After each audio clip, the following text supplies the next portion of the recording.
Série noire à la une.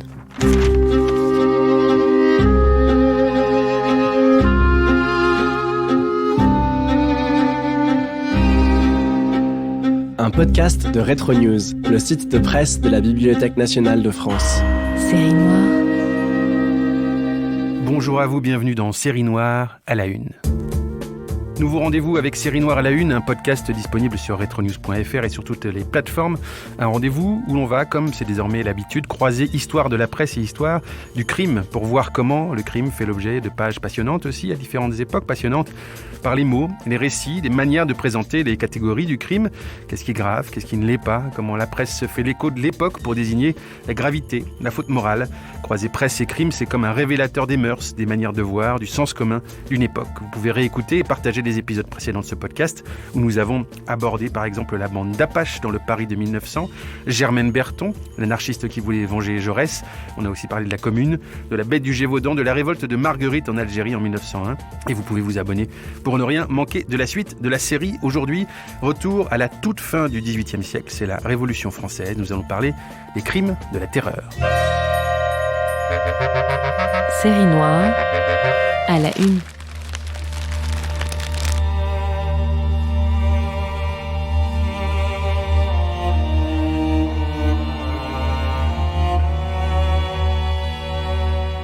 Il y a pour un gouvernement deux manières de se faire craindre. L'une qui se borne à surveiller les mauvaises actions, à les menacer et à les punir de peines proportionnées. L'autre consiste à menacer les personnes, à les menacer toujours et pour tout, à les menacer de tout ce que l'imagination peut concevoir de plus cruel. Les impressions qui produisent ces deux méthodes sont différentes. L'une est une crainte éventuelle, l'autre est un tourment sans relâche. L'une est un pressentiment de la terreur qui suivrait le crime, l'autre est la terreur même qui s'établit dans l'âme. Malgré le sentiment de l'innocence, l'une est une crainte raisonnée des lois, l'autre est une crainte stupide des personnes.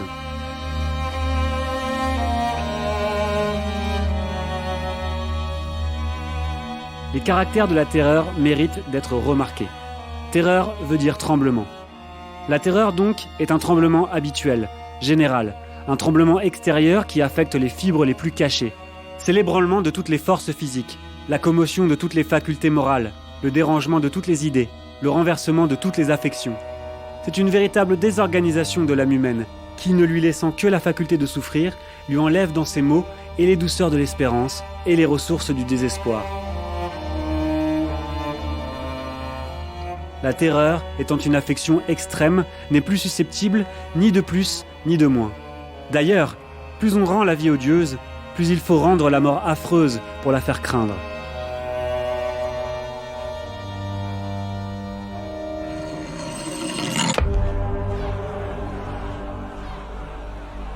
L'idée de la ciguë suffit d'abord pour effrayer l'imagination. Ensuite, il faut, pour la frapper, joindre à l'image de la mort celle de l'effusion du sang. Ensuite, il faut environner la victime d'autres victimes et les faire tomber les unes devant les autres. Ensuite, il faut en étendre le nombre et faire voir à un homme la mort des 50 autres avant de la lui donner. Ensuite, assortir les victimes avec un art cruel, faire mourir un artiste vertueux avec une sangsue du peuple, un homme de bien avec le plus vil scélérat. Enfin, pousser le raffinement jusqu'à tuer le père après son enfant, l'époux après sa femme, le frère après sa sœur.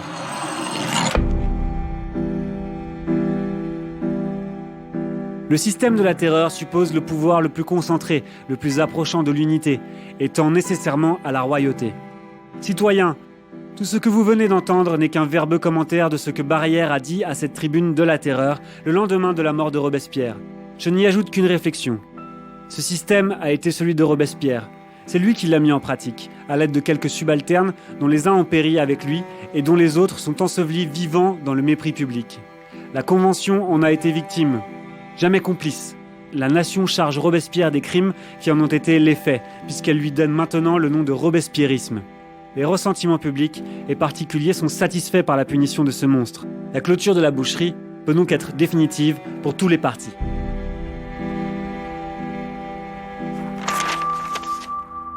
C'est donc paru dans le Républicain français le 30 août 1794. Il s'agissait donc du discours de Jean-Lambert Tallien, des extraits de son discours à l'Assemblée.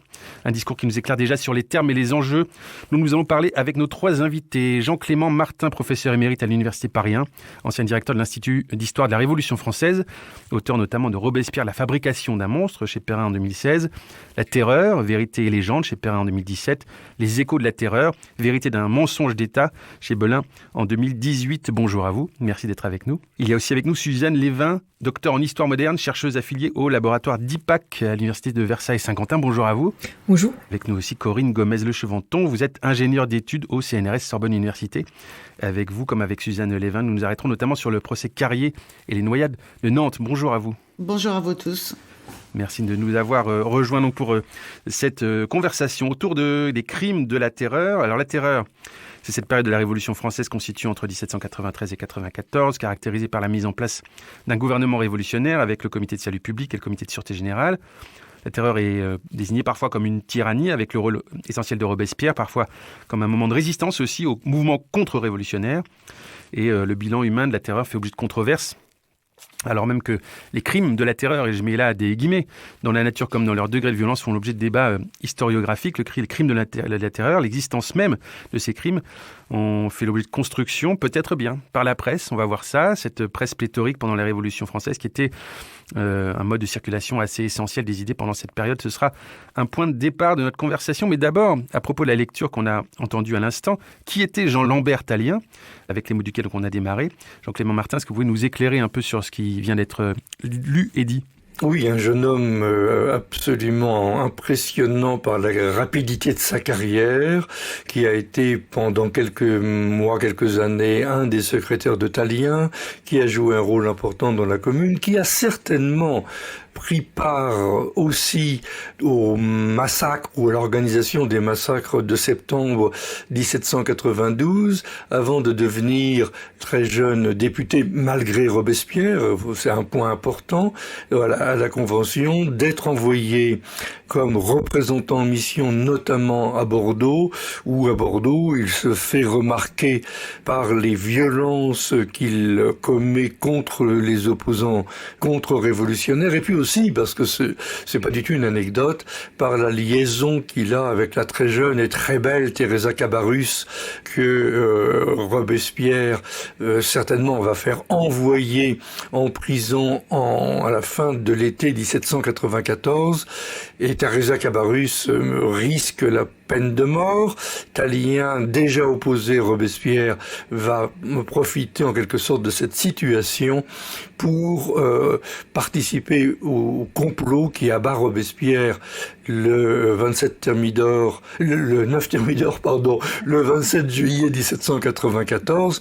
Et surtout, alors ce qui me semble important, parce que je crois qu'il faut mettre tout de suite les pieds dans le plat, c'est que le discours de Tallien, c'est un discours qui est pour moi un coup d'État.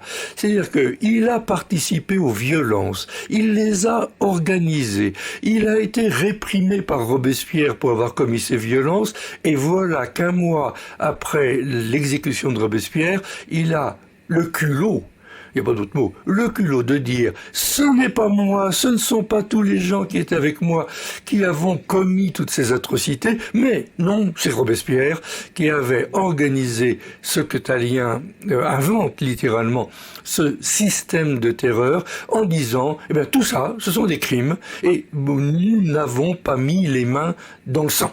Bon, ce qui est quand même absolument hallucinant. Le résultat quand même, c'est que 1, il va rester au pouvoir, et que 2, vous venez de dire tranquillement que finalement la terreur avait existé de 1793 à 1794, qu'elle avait commis sans doute des crimes dont il fallait rendre compte aujourd'hui. Mais tout ça, c'est de l'invention. Et chapeau Tallien, bravo, on est déjà là dans la preuve que finalement l'assassin revient sur les lieux du crime et par-dessus le marché les enjolive. Ah, non seulement il les enjolive, mais vous dites qu'il invente. En fait, il crée ce qu'on appelle aujourd'hui du storytelling. En quelque sorte, il crée un... Et aujourd'hui, est-ce qu'on peut dire que le sens commun historique, je ne parle pas des historiens, mais ce qu'on a en tête, tout un chacun, quand on réfléchit à la Révolution, est-ce que c'est Tallien qui nous l'a inscrit dans la tête, l'idée même de terreur? Ah oui, oui, absolument, parce que le mot terreur existe depuis très longtemps. Le mot terreur est, tout au long de la Révolution, le principe de gouvernement que les révolutionnaires ne veulent pas adopter, puisque la terreur est pour les révolutionnaires l'œuvre du despotisme, des tyrans, des rois. Donc, hors de question d'exercer la terreur. Mais à partir de la fin 1792, du milieu 1793, les sans-culottes et une partie des Jacobins réclament qu'il y ait une terreur exercée contre les ennemis. Et il va y avoir un jeu en septembre 1793 entre les montagnards et les sans-culottes pour dire, on va organiser des armées révolutionnaires, on va vous donner les moyens d'exercer une terreur, mais on ne mettra pas de terreur à l'ordre du jour. Là, les montagnards passent à côté d'une façon absolument incroyable. Et pour faire bref, il va y avoir des oppositions systématiques à tout système de terreur, à plusieurs reprises, jusqu'à la veille de son exécution. Robespierre dira qu'il ne veut pas de système de terreur. Et alors, c'est vrai qu'en février 1794, il aura tenu un discours très compliqué, mais qui dit en gros que l'exercice de la terreur fait partie des privilèges de ceux qui sont capables d'organiser la vie politique. C'est ce qu'il appellera le despotisme de la liberté. Dit autrement, j'ai le droit, moi, avec la Convention, de contrôler la violence et je vous interdis à vous tous de l'exercer librement. Dit autrement, il canalise la violence. Mais en attendant, il refuse effectivement système de terreur. Et tout ça renvoyé à l'inventeur, puisque quand Robespierre est mis à mort, il est mis à mort pour avoir tué les sans-culottes, Hébert, et pour avoir mis à mort les indulgents, Danton, et donc d'un seul coup, tout ce qui vient d'arriver est incompréhensible pour les gens. Personne n'arrive à comprendre qu'il y ait eu tous ces coups d'État successifs, toutes ces éliminations de gens qui étaient puissants un jour et dénoncés comme contre-révolutionnaires le lendemain. C'est totalement incompréhensible. Donc, on va dire que Robespierre est l'inventeur, le profiteur de cette terreur, qu'il a commis tout un tas de crimes, au passage inventés, mais d'un seul coup, reconnaissons à Tallien qu'il donne une compréhension de ces événements qui étaient incompréhensibles et que ça arrange tout le monde, parce que ceux qui avaient participé à la chose disent « c'est pas moi ». Ceux qui avaient suivi sans rien comprendre disent « ah, enfin on comprend ». Et ben voilà, il y a une explication, la terreur a dévoré ses enfants et la terreur devient l'expression de la liberté qu'il faut contrôler. Vous aurez compris que je cite Hegel, tout simplement, la phénoménologie de l'esprit. Les crimes d'un seul coup servent à la philosophie générale sur laquelle nous vivons toujours. On comprend que Tallien offre une lecture avec cette invention dont vous parlez, mais il offre une lecture, une manière de comprendre. Suzanne Lévin, quel serait le rôle, puisque là on est là pour parler des crimes réels ou construits, mais aussi de la presse. Et comment la presse de l'époque, la presse de la Révolution, c'est pléthorique, c'est foisonnant, ce sont parfois de simples feuilles tenues parfois par une seule personne, parfois évidemment c'est plus important que ça, mais et ce sont des choses qui sont plus ou moins éphémères, il faut le dire aussi. Comment la presse relaie ou pas, ou se fait l'écho de cette ligne de front finalement qui se dessine à travers ce récit clair et inventé de Tallien? Eh bien, la presse a vraiment un rôle très important de relais à ce moment-là. Si on remonte un peu, pour faire un peu très rapidement l'histoire de la presse révolutionnaire, il y a dès 89 une véritable explosion.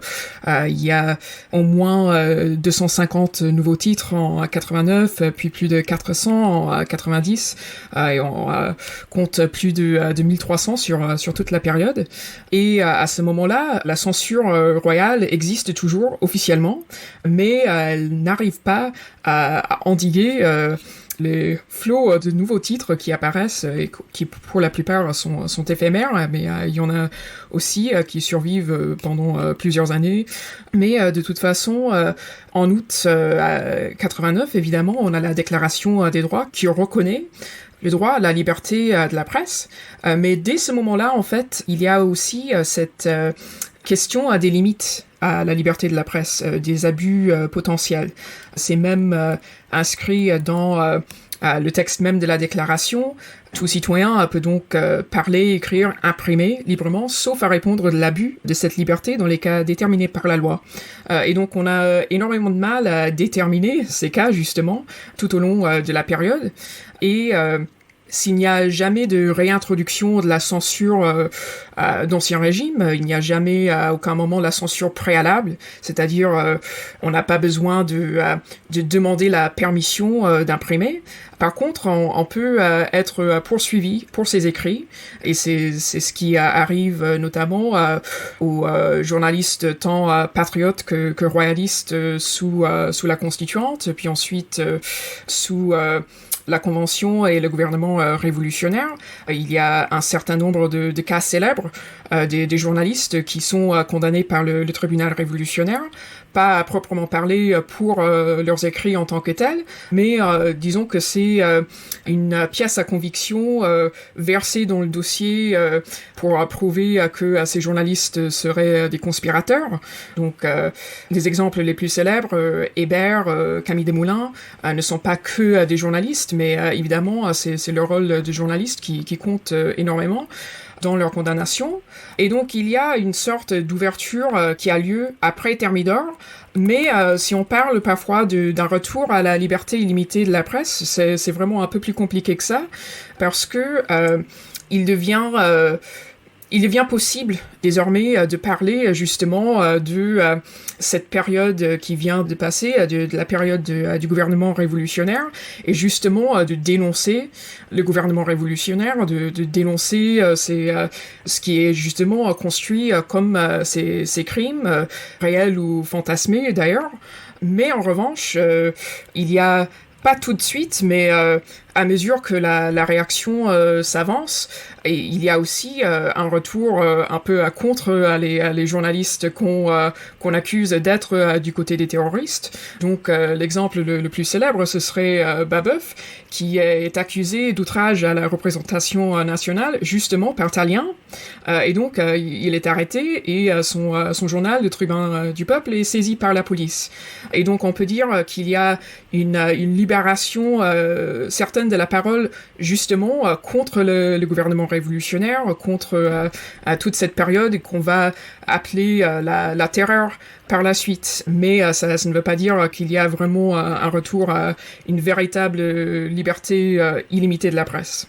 Et il y a ces feuilles, ces pamphlets qui sont nombreux, qui ne sont pas à proprement parler des journaux, mais ce sont des textes qui circulent. Est-ce qu'on peut dire, Corinne Gomez, que les pamphlets servent l'une ou l'autre partie? Est-ce qu'il y a une lutte de communication, pour le dire de cette manière-là, de manière anachronique, à travers les pamphlets, à travers des regards, où il y a des pamphlets qui sont des lieux aussi des espaces où on se moque, où on s'adresse directement, voilà. Est-ce qu'on peut en parler comme ça, de ces pamphlets comme arme de communication? Alors oui, on peut en parler comme arme de communication, et puis il faut aussi rappeler que dans la fin du discours de Tallien, dont vous avez parlé tout à l'heure dans Le Républicain français, un des derniers paragraphes est sur la liberté laissée aux écrivains, qui doivent être libres de pouvoir contester ce qu'ils veulent, puisque c'est un des moyens propres à lutter contre la tyrannie. Et ça, c'est très important. Et effectivement, on se rend compte assez rapidement, quand on regarde tous ces pamphlets ou tous ces écrits qui sortent, que le lien entre ces députés, le groupe de Tallien et un certain nombre de pamphlétaires ou de libellistes est assez évident. Et là, je pense en particulier à La Queue de Robespierre, évidemment, au pamphlet qui est publié le 9 Fructidor, c'est-à-dire le 26 août 1794, qui atteste en fait le début de l'offensive pamphlétaire contre les Jacobins, qui va rapidement se retourner contre Carrière. Alors je rappelle que Maël Latouche est un journaliste qui est très lié au groupe de Tallien, qui fut d'ailleurs un temps son secrétaire. Donc on peut dire que ce premier pamphlet marque le début des hostilités, j'allais dire. Alors il est suivi évidemment par d'autres journalistes dans la presse. Je pense évidemment à Fréron dans l'Orateur du Peuple, qui dès le 25 Fructidor, c'est-à-dire le 11 septembre, lance finalement la campagne de dénonciation contre Carrier, dont pour l'instant on avait assez peu parlé. Alors pourquoi cette offensive pamphlétaire? Alors évidemment, il y a la survie des députés à la Convention qui sont en place, mais il y a aussi la préparation, début septembre, du fameux premier procès de Nantes, c'est-à-dire le procès des Nantais. Et c'est ça qui va exacerber la production pamphlétaire et qui va faire se retourner finalement des accusations contre les Jacobins en général, qui vont être plus ciblées contre le comité révolutionnaire de Nantes qui fera l'objet d'un deuxième procès, puis évidemment contre Carrier qui va devenir une figure, j'allais dire, de bouc émissaire, qui va permettre de canaliser à la fois la production pamphlétaire, mais aussi de canaliser la responsabilité des violences ou des massacres qui ont eu lieu. Il va devenir à lui tout seul l'emblème de cette terreur provinciale. Et finalement, quelque part, le pendant de Robespierre. Parce que justement, sur le cas de Jean-Baptiste Carrier, donc, pour resituer, donc, il est en mission, si je ne me trompe pas, sous l'égide de la Convention nationale dans l'Ouest. Il est envoyé pour contrer les révoltes vendéennes. Donc, ce procès, vous dites, hein, quand même, il y a eu des crimes. Il y a eu les noyades de Nantes. Donc, en fait, pour la plupart des 8 000 à 9 000 personnes, c'est ce qu'on dit, hommes, femmes et enfants, majoritairement donc des Vendéens faits prisonniers, donc à Nantes, qui ont été morts noyés ou fusillés ou morts du typhus, pour être très clair. Et effectivement, Jean-Baptiste Carrier fait office de bouc émissaire, parce qu'il y a eu d'autres massacres de ce type, notamment Fouché, qui est futur ministre de la police de Napoléon, qui avait coordonné, lui, des massacres du côté de Lyon. Ça lui sert plutôt pas mal qu'on focalise l'attention sur Jean-Baptiste Carrier et sur ce qu'il a fait. Jean-Clément Martin, vous vouliez intervenir? Là, c'est un des points absolument essentiels de notre rencontre d'aujourd'hui.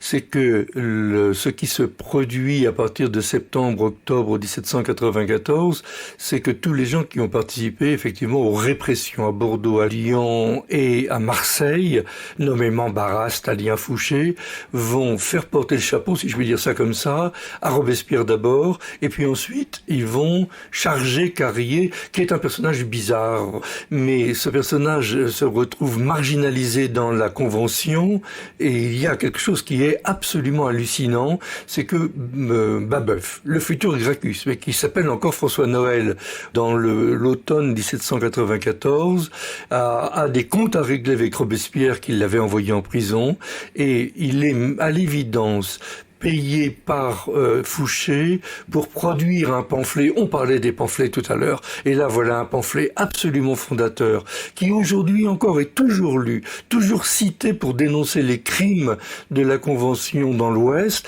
C'est Babeuf qui invente cette idée de populicide en Vendée, qui aurait été commandé par Robespierre et exécuté par Carrier. Alors quand on sait que c'est Robespierre qui a fait revenir Carrier à Paris en février 1794, qui devait le faire guillotiner, et que Carrier a participé au complot contre Robespierre, imaginez que Carrier et Robespierre sont de mèche, c'est idiot. Sauf que ça marche, voilà.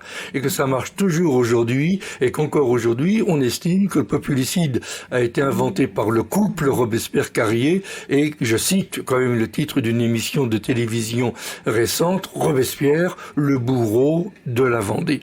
Donc là, on a affaire à quelque chose qui est absolument essentiel, et on comprend qu'ensuite le malheureux Babeuf se soit rendu compte qu'il a été un peu instrumentalisé, bon, et il va en mourir, mais je voudrais aussi insister sur le fait que non seulement on est dans la presse, mais on est bien dans des écrits, et on est dans un moment où le roman noir, le mélodrame, le roman gothique, toutes les atrocités possibles commises sur des malheureuses victimes, de préférence des jeunes filles, c'est la mode de l'époque, et qu'on comprend bien que tout ça trouve un écho absolument considérable dans l'opinion. Ce n'est pas seulement de la politique, c'est vraiment de la culture collective, populaire. Et nous en vivons toujours. Extrait des Annales patriotiques et littéraires de France, du 6 Frimaire en 3, 26 novembre 1793, qui relate la séance de la Convention nationale du 3 Frimaire en 3, dernière intervention de Jean-Baptiste Carrier avant le vote sur sa mise en accusation. C'est donc lui qui parle. C'est ici qu'on m'a insulté, au sein de l'Assemblée. Je me plains de ne pouvoir faire entendre ici ma voix. On ne m'a pas entendu toutes les fois qu'on a murmuré. Et l'on a murmuré toutes les fois que j'ai parlé. La postérité saura qu'il fut fait dans le temps à Nantes une proclamation pour inviter les citoyens à venir déclarer quels étaient les auteurs des atrocités commises dans cette commune, et que toutes les déclarations ont accusé le comité révolutionnaire sans qu'un seul individu m'ait nommé. Les Nantais n'ont vociféré contre moi que depuis le journal infâme de Fréron. Il a répandu contre moi toutes sortes de pamphlets parce que j'ai provoqué son expulsion des Jacobins et celle de Tallien. Oui, citoyens, ma persécution a commencé avec ce journal qui a calomnié les meilleurs patriotes.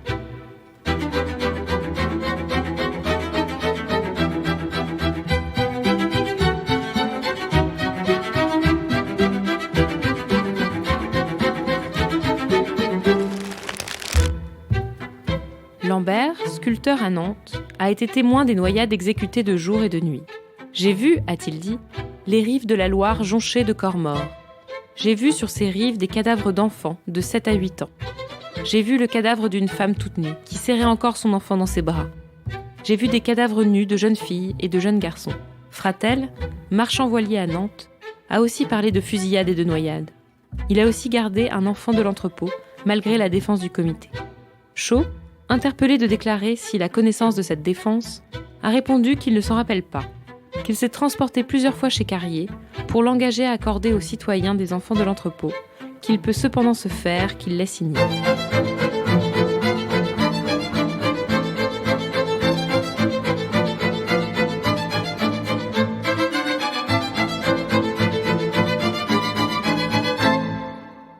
Donc ça, c'est issu du Mercure universel 9 novembre 1794. On sent, entre l'une déclaration et celle-ci, des incertitudes, de la fébrilité. Qui dit vrai? Où est la vérité? Comment on s'en sort de ça quand on est historien, justement, Corinne Gomez? Alors, ce qui est très compliqué dans le cas des dénonciations contre Carrier ou dans le cas des témoignages sur les noyades à Nantes, c'est qu'il faut quand même rappeler que, en gros, ces noyades ont lieu durant l'hiver 93-94 et que finalement, ce sont les procès et les enquêtes au moment du procès des Nantais, puis du procès du comité révolutionnaire de Nantes auquel sera adjoint Carrier, que les témoignages sont relevés. Donc, c'est une année plus tard. Et c'est aussi, évidemment, après Thermidor, évidemment, après la création ou l'invention par Tallien du système de la terreur, de cette espèce de fiction. Mais attention, fiction, ça ne veut pas forcément dire fictif. Donc, en fait, on va à Nantes, on se rend compte qu'il y a à la fois une enquête à Nantes et à la fois une enquête à Paris. On a 240 témoins qui vont être au procès du comité révolutionnaire de Nantes. Des témoins qui sont à la fois des gens qui ont pu participer aux faits à Nantes, mais aussi beaucoup de témoins qui ont entendu dire ou parce que leur voisin leur a dit ou qui savent que. Enfin, voilà, beaucoup de témoignages indirects. Par contre, ce qui est vrai, c'est qu'il y a un certain nombre de noyades. Alors, j'aurais tendance à dire 4 en particulier qui sont attestés par plusieurs témoins. Après, le reste, c'est beaucoup plus flou, c'est beaucoup plus de oui-dire, on va dire. Alors, effectivement, sur la question des noyades, on estime que ça peut être de 4 à 6 si on recoupe plusieurs témoignages. On peut aussi écouter Philippe de Trangely, l'ancien accusateur public du tribunal criminel et révolutionnaire de Nantes, qui fait partie du premier procès puisqu'il est accusé avec les Nantais en septembre 94 de fédéralisme, qui lui estime à 23 le nombre des noyades. Donc, en gros, pendant la période septembre 1793, on va dire février 94. Alors, quelle est la réalité de tout ça? À vrai dire, je crois que personne ne sait aujourd'hui. On peut en attester quelques-unes. On peut attester un certain nombre de pratiques. Bon, alors évidemment, tout le monde pensera au mariage républicain, au fait d'attacher ensemble un jeune homme et une jeune fille nus et puis de les noyer ensemble. On peut aussi penser au mariage civique, dont on parle assez peu, c'est-à-dire que le bateau s'ouvre et les gens vont se noyer et les membres du comité révolutionnaire leur donnent des coups de sabre sur la tête. Ça s'appelle un mariage civique. Certes, ces pratiques ont sans doute existé, à mon avis, de façon marginale. Elles sont d'ailleurs pas reprises systématiquement dans les dépositions au procès, mais tout ça, ça contribue à la fabrique d'un contre-imaginaire, on va dire, ou d'un imaginaire de la terreur qui est effectivement largement propagé par la presse et par les pamphlets. Propagé par la presse et les pamphlets, mais dans le sens inverse, est-ce que le procès Carrier aurait eu lieu sans la presse? Non. D'accord. Je crois que la réponse était assez claire. Non, je crois qu'on en a vraiment fait un fil conducteur quand on parle de la presse et des pamphlets à partir du premier procès des Nantais, donc la préparation fin août, début septembre 1794. Carrier, c'est finalement la réponse à la question, puisqu'on a pu Robespierre sous la main, puisqu'on l'a guillotiné en juillet. En fait, Carrier, ça va être la réponse pour un certain nombre de députés qui ont eux-mêmes des choses à cacher et qui veulent surtout pas qu'on les mette sur le devant de la scène. Suzanne Lévin, vous pouvez nous parler de Prieur de la Marne, qui en quelque sorte a pris la suite de Jean-Baptiste Carrier, qui était représentant en mission montagnard et ancien membre du Grand Comité de Salut Public, qui est d'abord encensé et ensuite accusé de terreur à son tour. Il y a des endroits où il ne faut pas aller à une certaine époque. Prieur de la Marne, c'est justement celui qui va remplacer Carrier à Nantes. Il est déjà sur les lieux dans l'Ouest depuis octobre 93. Lui, il est membre du comité de salut public, même si on peut dire qu'au fil du temps, il a tendance à être plutôt un représentant ordinaire, puisqu'il n'a pas pu participer aux délibérations du comité. Mais en tout cas, ce qui est intéressant, c'est que lui aussi, il a participé à la répression de la Vendée. Il a fait nommer des commissions militaires qui avaient pour vocation de juger les rebelles pris les armes à la main. Mais après, il a quitté les lieux. Il a été envoyé dans le Morbihan pour organiser le gouvernement révolutionnaire, épurer les administrations, etc. Et donc, il n'est pas sur les lieux au moment des noyades, au moment de la plupart des massacres. D'ailleurs, son bilan sur la Vendée, c'est un peu compliqué parce que avec ça, il a aussi signé un arrêté à un certain moment pour dire que voilà, toute personne, homme, femme ou enfant, qui traverserait la Loire sans armes sera regardée comme un réfugié, mais en même temps traité en suspect parce que, comme il écrit avec ses collègues, il est à présumer que le plus grand nombre de ces malheureux ont participé directement ou indirectement à la révolte. Politiquement, à ce moment-là, il n'est pas possible de préconiser l'amnistie, mais il y a quand même cette façon de faire un peu, si on peut dire comme ça, une amnistie individuelle des anciens Vendéens qui aimeraient quand même rejoindre la République en quelque sorte. Mais en ce qui concerne la réputation de Prieur sous la réaction thermidorienne, en fait c'est très curieux. On a des textes qui viennent justement de ce procès du comité révolutionnaire nantais. Le comité révolutionnaire est accusé, et ce que raconte ce comité révolutionnaire, en fait, c'est que ils ont agi sous l'influence des représentants du peuple sur place, et que donc ça dépend vraiment du caractère, de la personnalité de ces représentants. Et donc, si je peux citer, ça vient du bulletin du tribunal révolutionnaire.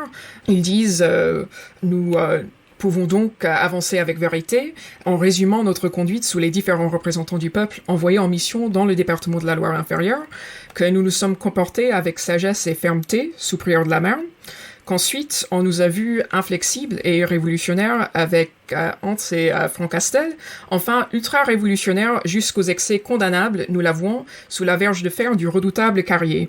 On voit vraiment que c'est Carrier qui joue le rôle du bouc émissaire, justement, et que Prieur, à ce moment-là, est vu comme le bon représentant en mission, si on veut, mais à mesure, encore une fois, que la réaction s'avance, finalement, on considérera qu'il n'y a plus de bons représentants en mission. En fait, ce sont tous des proconsuls sanguinaires et corrompus, et donc Prieur lui-même va en pâtir plusieurs mois plus tard.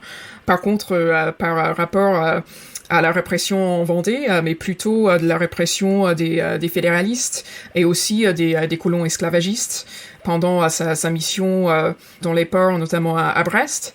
Et donc, à un certain moment, il y a un journal qui a paru après Thermidor et qui s'appelle l'Ami des principes, ou Annales républicaines de Brest, qui justement va accuser Prieur d'avoir continué la terreur après le 9 Thermidor, comme si il aurait dû être évident à tout le monde dès ce moment que voilà, la terreur c'est fini, c'est une rupture qui aurait dû être évidente, alors qu'à l'époque, pas du tout. Sur cette histoire de limite, justement, tout d'un coup, au 9 Thermidor, évidemment, on comprend après coup que c'est encore une fois l'idée de la construction d'une date qui tombe, et ça contribue, évidemment, à cette image, à cette imagerie même de la terreur, comme d'une période avec un début et une fin précise, à une date comme ça, comme une date butoir. Et justement, sur cette question de la postérité de la terreur et de son imagerie, je voudrais lire un extrait de la pièce de Victorien Sardou, Thermidor. C'est-à-dire, on fait un saut d'un siècle. C'est paru dans Le Gaulois le 27 juillet 1894. Qu'on retrouve évidemment aussi sur retronews.fr.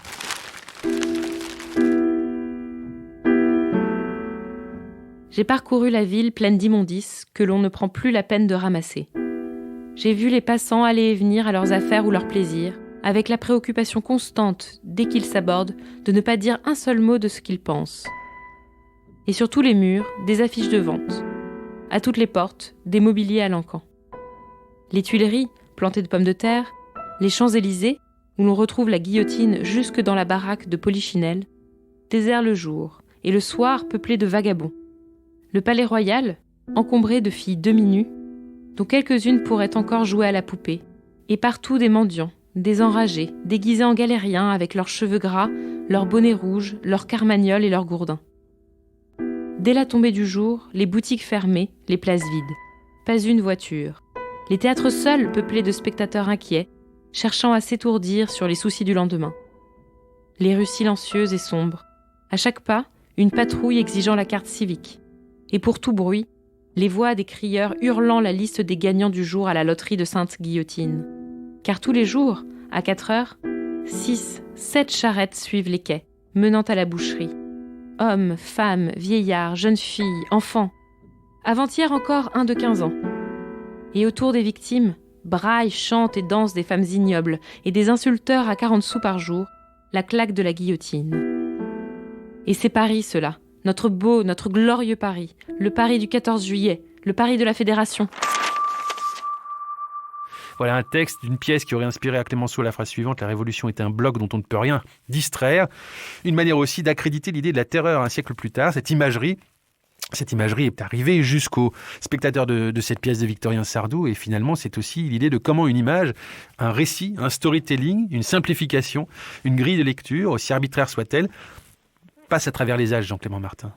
Oui, alors si vous me permettez, je pense qu'il faut effectivement revenir à cette pièce qui a été jouée le 24 janvier 1891 et qui entraîne effectivement, et vous avez eu parfaitement raison de le rappeler, l'intervention absolument vigoureuse de Clémenceau qui va effectivement inventer cette formule: la révolution est un bloc, et il continuera même en disant c'est que cette admirable révolution par qui nous sommes n'est pas finie, c'est qu'elle dure encore, c'est que nous en sommes encore les acteurs, c'est que ce sont toujours les mêmes hommes qui se trouvent aux prises avec les mêmes ennemis. Bon, et là, c'est vraiment une formulation extraordinaire, d'autant plus extraordinaire quand on sait quand même que Clémenceau n'avait pas été partisan de la Commune, qu'il avait des démêlés avec les autres républicains. C'est quand même quelque chose d'assez, je dirais, à la fois étonnant et compréhensible. Si on redit les choses autrement quand même. En 1794, c'est une partie de la Convention, la partie majoritaire de la Convention qui dit « une minorité a fait la terreur ». Bon. Et tout le monde oublie. Bon. On fait comme si de rien n'était pendant 5 ans, et on accuse aussi les opposants d'avoir créé la terreur blanche en 1815 et en 1795 pour dire que finalement, entre la terreur de Robespierre et la terreur des royalistes, il y a une espèce d'équivalence. Bon. Et il y a aussi quelque chose, moi, qui me frappe absolument, c'est que on ne s'interroge jamais, et pour cause, sur le début de la terreur. La terreur, on sait quand elle est théoriquement terminée. Le 9 Thermidor, tout le monde descend, et la terreur, il n'y a plus de terreur. Bon, c'est au moins ce qu'on dit. Mais on ne dit pas quand est-ce qu'on est monté dans le train, parce que tout le monde est monté dans le train depuis le début. Si bien que, pour un certain nombre de gens, moi je dirais encore aujourd'hui, la terreur a commencé le 14 juillet 1789 quand même. Et donc il va y avoir là un gigantesque embarras des partisans de la Révolution à dire: il faut admettre qu'il y a eu des divisions dans le camp des Républicains, et il faut admettre qu'il y a eu cette manipulation, et ça traduit aussi le fait que quand on est, grosso modo pour faire bref, partisan de la Révolution, on ne sait pas comment parler de la violence de la Révolution. Ce qui permet aux opposants de dire « c'est toute la Révolution qui est violente ».